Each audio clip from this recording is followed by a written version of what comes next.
worst has already happened. Only a few people know what I am. If you are smart, you will find me." Then he pushed the button marked Send. Volkov closed his eyes. He was falling, but he was motionless. His body was heavy as lead and light as air. It was not enough, what he had done, but it was a beginning. A young Russia analyst, camped amid a forest of workstations in the new headquarters building, was the first person in the agency to read the incoming message. It was from Russia. She knew that at least by the electronic tracings. She scanned the contents, looking for something real that could be examined or traced, but it was mostly a string of worry beads. The message referred to 16 monitoring stations and 11 ground antennas in the United States Global Positioning System. But any prankster could find that information on the internet. Otherwise, there was nothing specific, no sources, no contact details, or even hints. Almost certainly it was nothing. The junior analyst worked in a windowless room in the new annex, sifting through the electronic slush pile that accumulated through the internet portal, looking for bits of real intelligence. She was 3 years out of college. She was trying to do a good job. Hundreds of messages arrived every day. Half of them offered crazy new conspiracy theories about Russia. That was the drawback of having a public website that invited the world to send information to the CIA. It turned out that every crackpot had something to say. It was like the online comments section at the end of a news story. But they all had to be read, just in case. The analyst was going to transfer the message to the Reviewed Without Action file, which was the same as throwing it in the trash.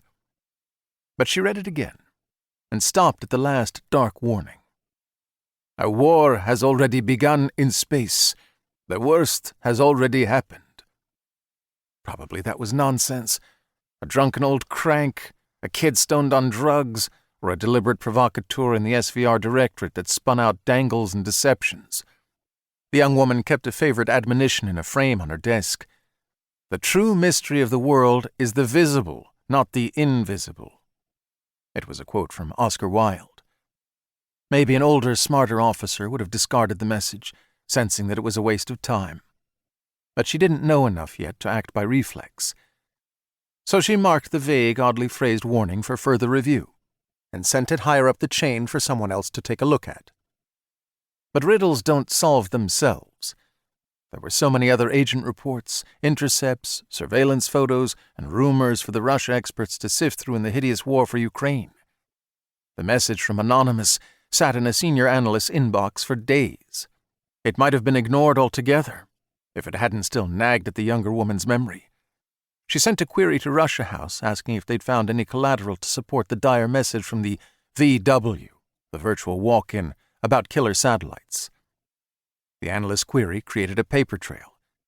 Now, in the unlikely event that this somber message turned out to contain a real piece of intelligence, someone would get blamed.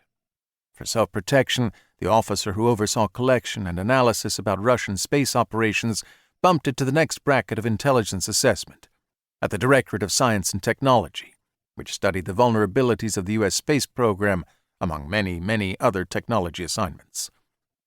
The message was reviewed. The box was checked.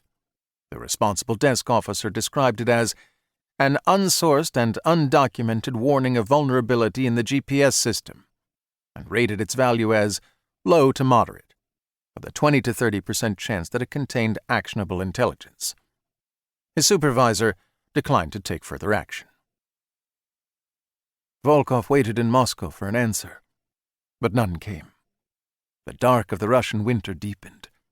Soldiers were beginning to return home from Ukraine. Russia's finest units, its paratroopers and special forces, had been shattered in the assault on Kiev.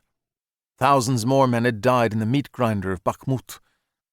They tried to send the most horribly wounded ones to recovery camps so that people wouldn't see them. But everyone knew. You can't keep a secret when people whisper about it every day.